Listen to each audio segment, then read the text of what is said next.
So as we say goodbye to Kath Bishop, I'm delighted to be joined for some junior women's eights in the Prince Philip Challenge Trophy by Olympic gold medalist, multiple Olympic silver medalist Catherine Granger now joins me in the commentary box. Hello, Catherine. A pleasure to be back.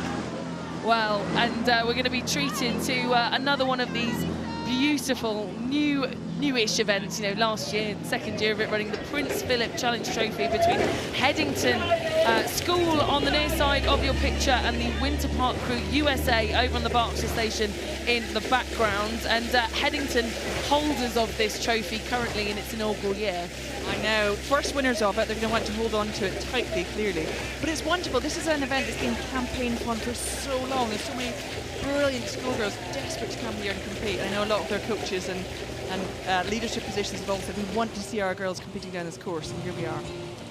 Well, the first name on the trophy was Headington School, who are on the left-hand side of your picture, but they are currently down on Winter Park Crew USA. This crew that's come all the way over from the United States of America are currently leading by, well, near on a length actually, Catherine, at this point in time.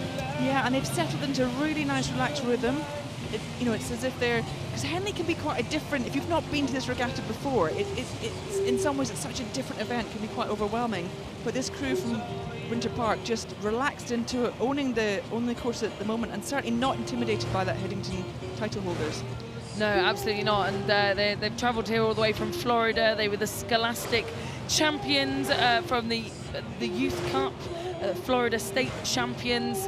And so they come here knowing that they are the best in their state. But it's not only just being about the best in your state, Catherine. You've got to be the best against the rest of the world here at Henley Royal. Even in the junior events, the pedigree is so high. And Headington School here, you know, they're focusing on this event, the Prince Philip Challenge Trophy, and at the moment they've got a mountain to climb.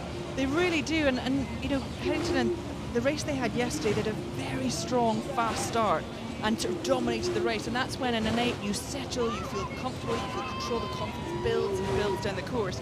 Here, from very early on, they've sort of been playing chase, and it's hard to catch up. Once an 8 breaks that sort of overlap, mentally, you know, it's very hard to not stop all heads going down and thinking, what do we do now? And it's a very punchy style here from the Winter Park crew. They're sort of, you know, really up and down the slide very quickly, which is, you know, where the seat wheels up and down. That's creating a very high stroke rate for them. And we're now looking at the stern 3, Paige Perrott in the stroke seat, setting that rhythm. Susie Mallon behind her at 7, and everyone behind those 6 athletes are having to chase that very high rating. And look at this move that Headington School are putting in here. And this is what's interesting. Like we said, Headington had the very strong start yesterday and sort of dominated down the course. Here they're coming from behind, and as I said, sometimes when you get too much of a gap, it's very hard mentally to switch back up and take on another 8. But here, you know, neither crew is relaxing. There's not enough of a gap for either crew to either feel they've got this dominated or they've lost it, and that makes the best racing. I'd be pretty nervous if I was Paige Perrott in the stroke seat of the Winter Park crew, just seeing Headington School looming out of my left-hand corner of my eye, because they're moving here, Catherine. This is a really remarkable move here from Headington School, who are starting to come back. And of course, what we never know in this sport is just what it's taken to get that lead as well. You know, often crews come out, dominate the start, but you know, kind of pay for that very strong, punchy beginning. But Winter Park haven't upset their rhythm. They're still using their length, they're still using their power, and it's not over yet. It's not over yet. It's about a length here as we come into the regatta enclosure, and Winter Park continue to go up and up through the ratings, and that is tiring stuff when you're going over 2,112 metres. You know, a lot of these races have been 7 minutes or so here, Catherine, this week, you know, week already.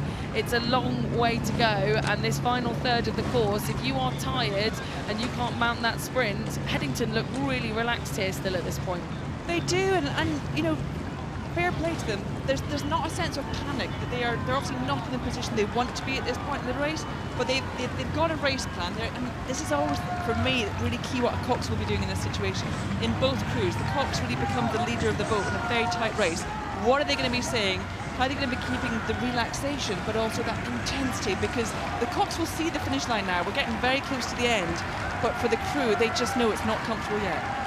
Well, the Cox for Winter Park, that's Delaney Gardner, just 16 years of age. That is a huge position of responsibility to be in for someone of that age, but she is doing a remarkable job of keeping her crew just ahead of Headington School, and Headington are going to run out of water here, no matter what final sprint they've got to throw at Winter Park. I think they've left it too late. It looks like that, and angles are always hard, but they're throwing everything at it, but it looks like a strong finish from Winter Park crew. Yeah, Winter Park crew USA over from the United States of America. Florida are going to, well, beat out the UK sweethearts from Headington School. You know, they are one of the real sort of, well, big programs here in the schoolgirl rowing program. Yeah, they've got an incredible reputation, Headington School. They've had some big sort of names in the past have come through the school who are sort of coaching there now and got a great reputation. That's a tough loss for them.